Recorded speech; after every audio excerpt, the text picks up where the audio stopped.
नमस्ते।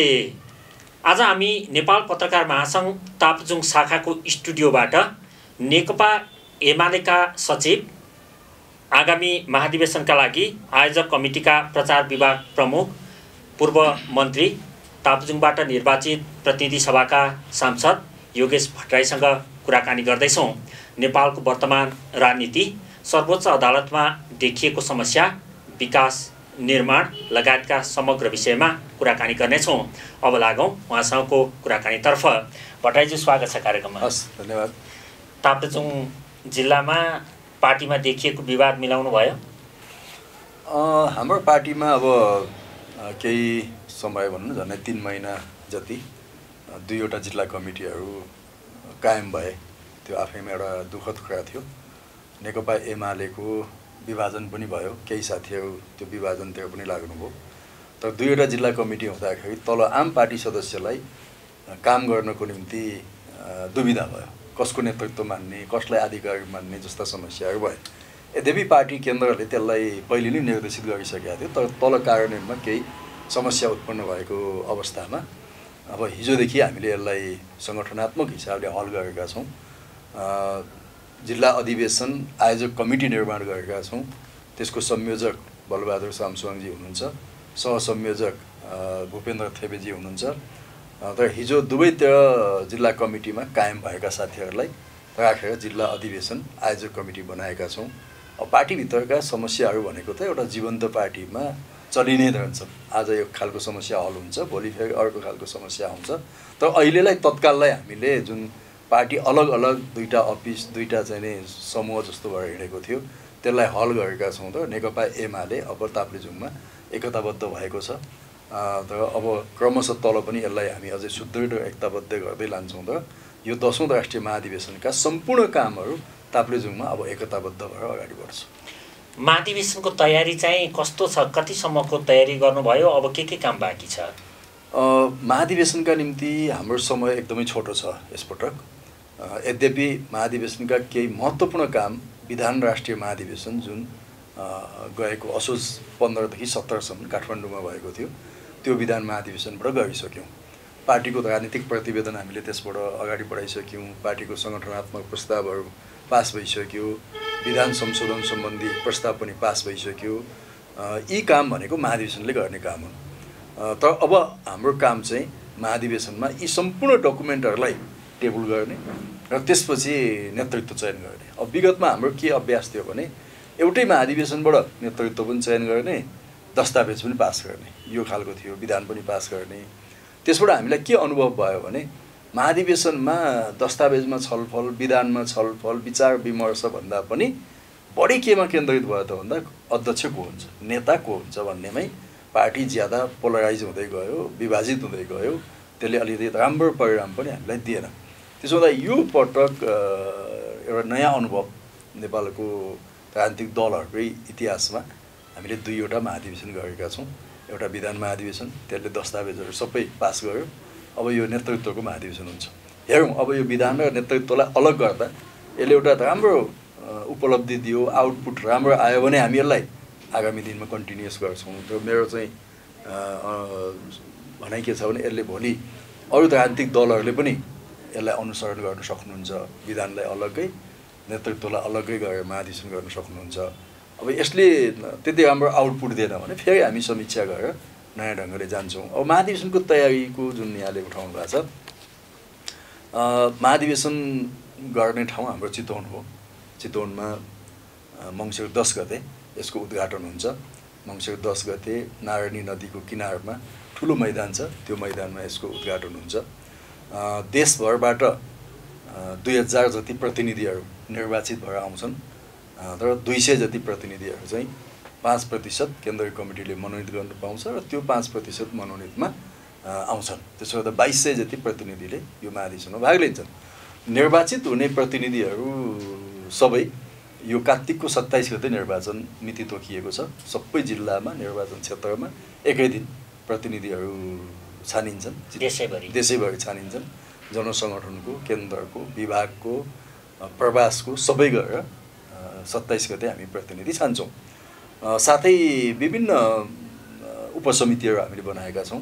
ती उपसमितिहरूले आफ्नो आफ्नो काम अगाडि बढाउँदैछन्। जस्तो प्रचार उपसमितिले एउटा कार्ययोजना बनाइसक्यो महाधिवेशनसम्म हामीले प्रचारलाई कसरी गर्ने, सोसल मिडियाको मोबिलाइजेसन, त्यस्तै डिजिटल प्रचार सामग्रीहरूको उत्पादन, छोटा छोटा भिडियोहरूको चाहिँ उत्पादन, देशका विभिन्न ठाउँमा चाहिँ राजमार्गहरूमा गरिने प्रचारहरू, स्वागतद्वारहरू, त्यसपछि रेडियोबाट अरू सञ्चार माध्यमबाट दिने विज्ञापनहरू, यसको एउटा तयारी हामीले थालिसकेका छौँ।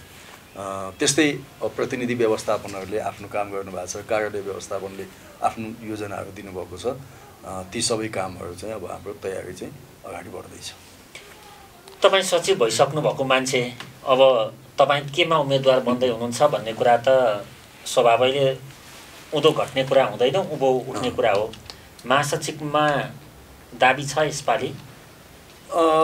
अब विधानमा हामीले के व्यवस्था गरेका छौँ भने यसपटक अध्यक्ष, वरिष्ठ उपाध्यक्ष सहित 5 जना उपाध्यक्ष हुन्छ, महासचिव 1 जना, उपमहासचिव 1 जना, 7 जना सचिव गरेर 15 जना पदाधिकारी र 225 जनाको केन्द्रीय कमिटी हाम्रो छनौट हुन्छ।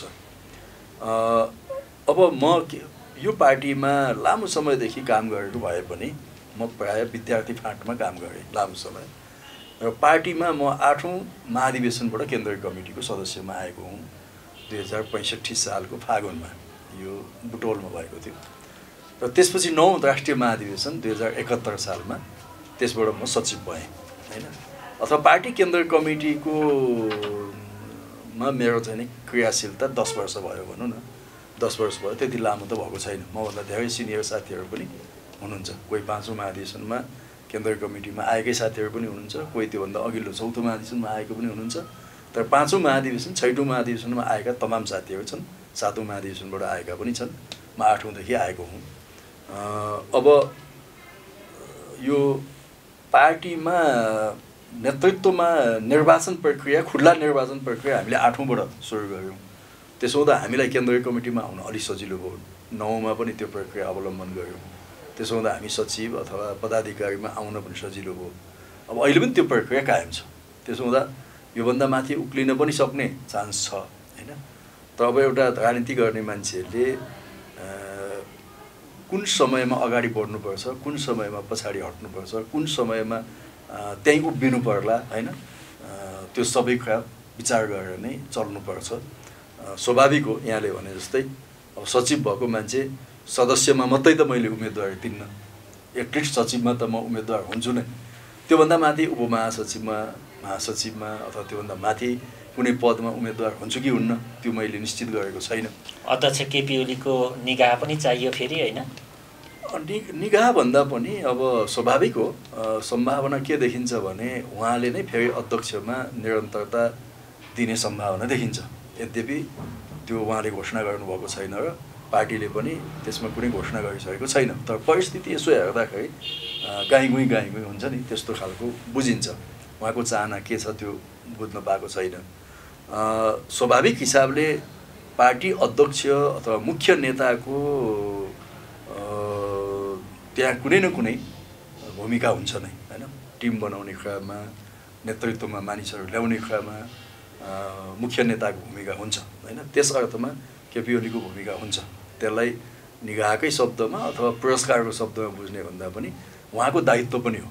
यो पार्टीलाई कसरी युनिफाइड बनाएर लाने, एकताबद्ध बनाएर लाने, कस्तो साथीहरूलाई नेतृत्वमा ल्याउँदाखेरि पार्टी एकताबद्ध हुन्छ, आगामी दिनमा क्रियाशील हुन्छ भन्ने कुराको एउटा अनुमान उहाँले लगाउनै पर्छ। अब 10 भाइ भन्ने छ अहिले पनि, जो विवादका बेला पनि पार्टीलाई मिलाउन भनेर लाग्नुभयो तपाईँ लगायतका। उहाँहरूको अरूको भविष्य चाहिँ के हुन्छ, भीमरावल लगायतका नेताहरूको? होइन, सबैको नेकपा एमाले भित्र सम्मानजनक सहभागिता हुनुपर्छ, हाम्रो कुरा त्यो हो। र यो पार्टीलाई धेरै ठुलो नोक्सानी हुनबाट हामीले जोगाएका हौँ। त्यस अर्थमा हामीले धेरै ठुलो गाली पनि खाएका छौँ, अपमान पनि सहेका छौँ। आज पनि कतिपय सोसल मिडियामा, कतिपय ठाउँमा हामीले हेर्दाखेरि यो एकीकृत समाजवादीको रूपमा नेकपा एमालेलाई विभाजित गरेर जाने साथीहरूको सबभन्दा ठुलो निशाना हामीमाथि छ। किनभने उहाँहरूलाई के लागेको भने यदि हामी पनि माधव नेपालको पछि लाग्दैको भए त ठुलो विभाजन हुन्थ्यो, त्यो पार्टी योभन्दा ठुलो हुन्थ्यो, उहाँहरूलाई पनि अलिकति त राम्रै हुन्थ्यो। तर नेकपा एमालेलाई ठुलो विभाजन हुन नदिने काममा भूमिका कसले खेल्यौँ त भन्दा तपाईँले भने जस्तै चलन चल्तीको जुन भाषा छ 10 भाइ भन्ने, त्यो 10 भाइको भूमिका छ त्यहाँ। त्यस अर्थमा एकीकृत समाजवादीका साथीहरूले हामीमाथि प्रहार गरेका छन्। त अर्को मलाई अचम्म के लाग्छ भने हामीमाथि यो माओवादी कित्ताबाट पनि ठुलो प्रहार भइरहेको छ। त्यो किन हो मलाई थाहा छैन हैन। उहाँहरूको पार्टी त अलग छ, हाम्रो पार्टी अलग छ। तर उहाँहरूलाई के लागेको भने यिनीहरू पनि पार्टी विभाजनमा लागेको भए एमाले अझै चोइटिन्थ्यो, फुट्थ्यो हैन। माधव नेपालको पार्टी ठुलो त हुन्थेन हामी लागे पनि, तर अझै एमालेलाई त ठुलो विभाजन गर्न सकिन्थ्यो। त्यसो हुँदा माओवादीको प्रभाव विस्तार गर्न सजिलो हुन्थ्यो भन्ने उहाँहरूले ठान्नुभएको थियो होला। त्यसो हुँदा उहाँहरूको त्यो उद्देश्य पनि पुरा भएन। तर सोसल मिडियामा उहाँहरूले पनि हामीलाई गाली गरेको देखिन्छ। अब काङ्ग्रेसका साथीहरू स्वाभाविक काङ्ग्रेस र एमालेकै मुख्य प्रतिद्वन्दिता हो आगामी चुनावमा, र अहिले पनि एमालेलाई अझै धेरै फुटाउन पाएको भए, एमाले अझै धेरै फुटेको भए काङ्ग्रेसलाई पनि सजिलो हुन्थ्यो। त्यो हुन नदिने कुरा पनि फेरि हामीले नै गर्यौँ भनेपछि आज काङ्ग्रेसको कित्ताबाट पनि, माओवादीको कित्ताबाट पनि, यो एकीकृत समाजवादीको कित्ताबाट पनि सबभन्दा ठुलो प्रहार हामीमाथि नै छ। यो 10 भाइ माथि नै छ, जसले पार्टीलाई धेरै ठुलो विभाजन हुनबाट रोक्यौँ। त्यसो हुँदा यो भूमिका खेल्ने पार्टी पङ्क्तिलाई नेकपा एमाले भित्र कसरी चाहिँ एउटा भोलिको उहाँहरूको नेतृत्वलाई सुनिश्चित गर्ने भन्ने कुरा पार्टी महाधिवेशनमा आउने प्रतिनिधिहरूको विवेकमा भर पर्छ। र फेरि पनि म भन्छु, पार्टी महाधिवेशन आयोजना गर्ने मुख्य नेता अध्यक्ष केपी ओली हुनुको नाताले उहाँले कसरी यसलाई अगाडि लान चाहनुहुन्छ, उहाँको धारणाहरू पनि यसमा महत्त्वपूर्ण हुन्छ। कतिपयले टिप्पणी गर्छन् नि यो आगामी महाधिवेशनले चाहिँ नेकपा एमालेमा अर्को विद्रोही समूह पनि जन्माउने भयो भनेर। त्यो सम्भावना, त्यो जोखिम, त्यो खतरा कतिको देख्नुभएको छ? पार्टीभित्र सदैव अन्तर्विरोधहरू हुन्छन् एउटा जीवन्त पार्टीमा, तर त्यसको अन्तिम निष्कर्ष विभाजनै हो भन्नु हुँदैन। यदि त्यो हो भने त हामी माधव नेपालजीकै पछि लागिहाल्थ्यौँ नि। अन्तर्विरोधको अन्तिम गन्तव्य विभाजन हो भन्ने टुङ्गोमा पुग्यो हो त माधव नेपालले एउटा बनाइदिनु भएकै थियो, त्यहाँ लाग्दा भइ नै हाल्थ्यो। पदहरू त्यहाँ पनि थिए हैन। अब महासचिव हुन्थेँ कि म अर्को केही हुन्थेँ कि अझै माथि जान्थेँ कि त्यहाँबाट, तर त्यसको कुनै अर्थ थिएन क्या त्यो विभाजनको। त्यस कारणले अन्तर्विरोधहरूलाई विभाजनको रूपमा बुझ्नु हुँदैन। र नेकपा एमाले एउटा विभाजनको प्रवृत्तिबाट आएको पार्टी होइन हो। यसमा 2वटा विभाजन भए 54 सालमा र अहिले हैन। त्यो दुःखद कुरा छ यी दुवै। तर त्यति हुँदाहुँदै पनि एमालेको हिस्ट्री के हो त, इतिहास भन्दा यो एकताको प्रवृत्ति बोकेको छ यसले हैन। 35 सालमा नेकपा माले पुनर्गठन गऱ्यौँ हामीले हैन। त्यसपछि 47 सालमा त्यसलाई नेकपा एमाले बनायौँ मनमोहन अधिकारीजीसँगको एकताबाट। र यो क्रममा 35 देखि तपाईँको 40-50 सालसम्म आउँदा झन्डै 40-42वटा समूह र व्यक्तिहरूलाई एमाले आफूभित्र समाहित गर्यो भनेपछि एमाले चाहिँ एकताको झन्डा बोकेर आएको हो। त्यसो हुँदा एमालेमा विभाजन गर्ने कुरा त्यति सजिलो छैन। त्यही भएर भोलि पनि अन्तर्विरोध त होलान्, तर एमाले विभाजन हुँदैन। तपाईँ नेकपा एमालेको एकजना नेता सर्वोच्च अदालतमा प्रधान न्यायाधीशका विरुद्ध सारा शक्ति नै खनिएको छ। नेपाल बार एसोसिएसनका बार एसोसिएसन आन्दोलित छ, मुख्य अङ्ग अन्य निकायहरू बुद्धिजीवीहरूले पनि प्रधान न्यायाधीशले राजीनामा दिनुपर्छ भनिराखेका छन्। एमाले चाहिँ प्रधान न्यायाधीशलाई किन च्यापिराखेको, के स्वार्थ छ त्यसमा? एमाले प्रधान न्यायाधीशलाई च्यापेको पनि छैन, तर एमाले कुनै पनि अरू न्यायाधीशहरूलाई तिरस्कार गरेको पनि छैन र त्यो गर्नु पनि हुँदैन। र त्यो एमालेको काम पनि होइन, त्यो काङ्ग्रेसको काम पनि होइन, कुनै राजनीतिक दलको काम होइन त्यो। किनभने हाम्रो संविधानले स्वतन्त्र न्यायालयको अवधारणालाई स्वीकार गरेको छ। शक्ति पृथकीकरणको अवधारणालाई हामीले संविधानत स्वीकारेका छौँ। त्यसकारणले हाम्रो संविधान लोकतान्त्रिक छ हैन। कार्यपालिका छ, व्यवस्थापिका छ, न्यायपालिका छ। तीनटैको काम कर्तव्य र अधिकार संविधानत स्पष्ट छ।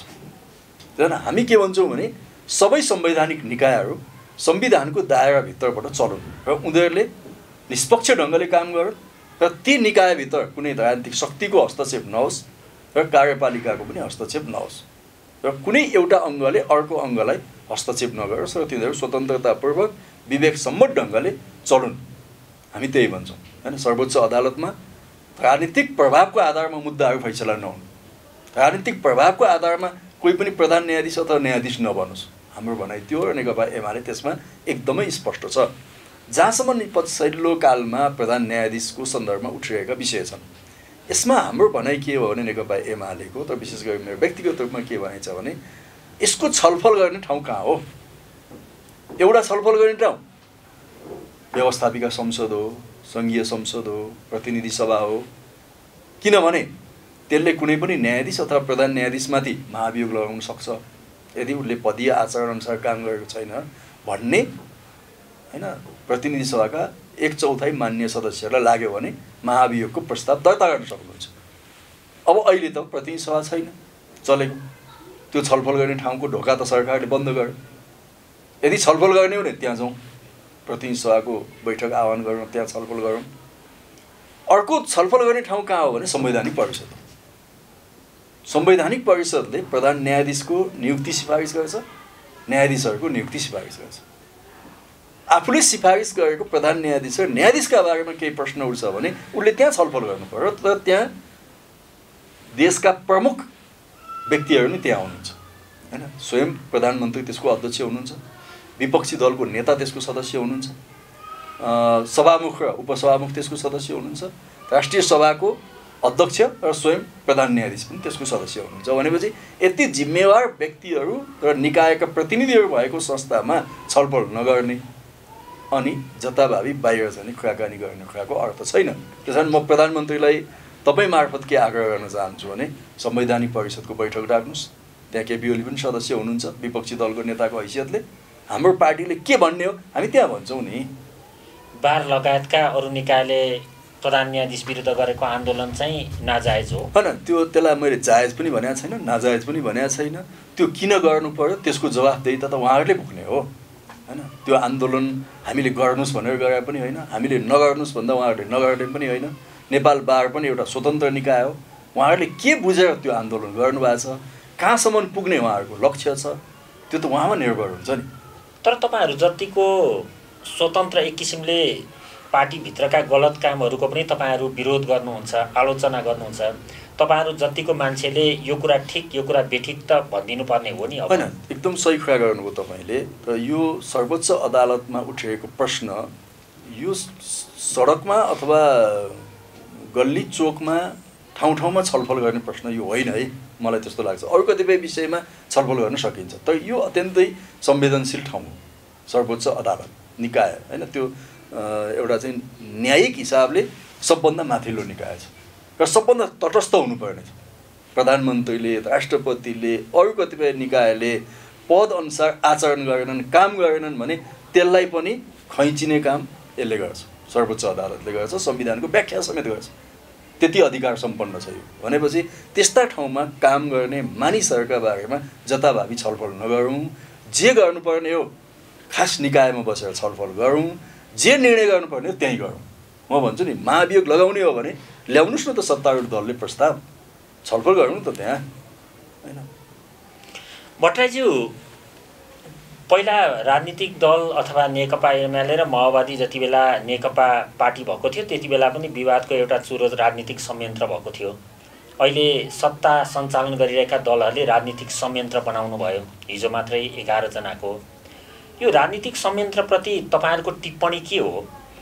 होइन, पहिलो कुरा त राजनीतिक संयन्त्रको कुनै संवैधानिक हैसियत नै छैन, कुनै कानुनी हैसियत नै छैन। त्यो एक किसिमले प्रधानमन्त्रीमाथि अथवा सरकारमाथि हस्तक्षेप गर्ने सुपर स्ट्रक्चर जस्तो भयो हैन। त्यसले प्रधानमन्त्रीका अधिकारहरूलाई कटौती गर्छ, प्रधानमन्त्रीलाई हातखुट्टा बाँध्ने काम गर्छ, नियन्त्रण गर्ने काम गर्छ। त्यसो भनेर प्रधानमन्त्री स्वेच्छाचारी हुनुपर्छ भनेको मैले होइन। प्रधानमन्त्रीलाई स्वेच्छाचारी हुन नदिने संवैधानिक व्यवस्था छ, प्रधानमन्त्रीले त्यो संवैधानिक दायराभित्र बसेर काम गर्नुपर्छ। तर जताभावी प्रधानमन्त्रीलाई हातखुट्टा बाँध्ने हो भने त त्यो त तपाईँको एउटा भनौँ न संसदीय परिपाटी त भएन हैन। अब उहाँहरूले बनाएको राजनीतिक संयन्त्रले के काम भूमिका पनि हुन सक्छ नि होला। अब सहयोगी भूमिका भयो, उहाँले प्रधानमन्त्रीलाई सुझाव दिनुभयो, सल्लाह दिनुभयो भने त बेग्लै कुरा हो।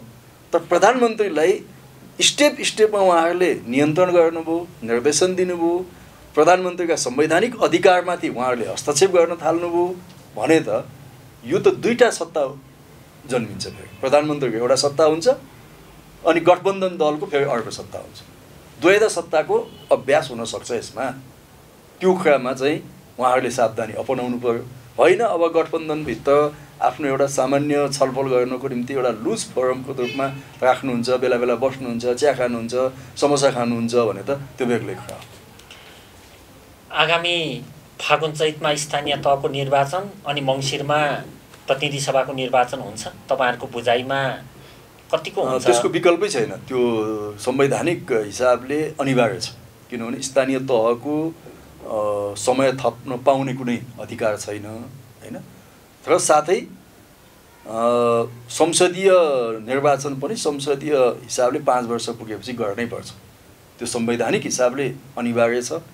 अब चुनाव हुनुपर्छ र हाम्रो पार्टी चुनावको पक्षमा छ। समयमै स्थानीय चुनाव होस्, समयमै प्रदेश र सङ्घको चुनाव होस् होइन। चुनावले एउटा अहिलेको राजनीतिक अन्योलता, अहिलेका राजनीतिक खिचातानीहरू त्यो कुरालाई पनि चुनावले प्रष्ट गर्छ, किनभने त्यसले एउटा फ्रेस म्यान्डेट दिन्छ। कसलाई म्यान्डेट दिन्छ, कुन पार्टीलाई म्यान्डेट दिन्छ, त्यो बेग्लै कुरा हो। हामी दावा गर्छौँ हामी नेकपा एमालेलाई म्यान्डेट दिन्छ होइन, होला अरू कसैले दावा गर्छ आफ्नो पार्टीलाई म्यान्डेट दिन्छ। त्यसैले आवधिक निर्वाचन एउटा लोकतान्त्रिक प्रणालीको अनिवार्य शर्त हो।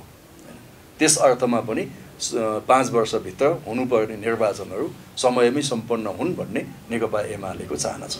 हस्, हामीलाई समय दिनुभयो, कुरा गरिदिनु भयो, यहाँलाई धेरै धेरै धन्यवाद। हस्, तपाईँलाई पनि धेरै धन्यवाद।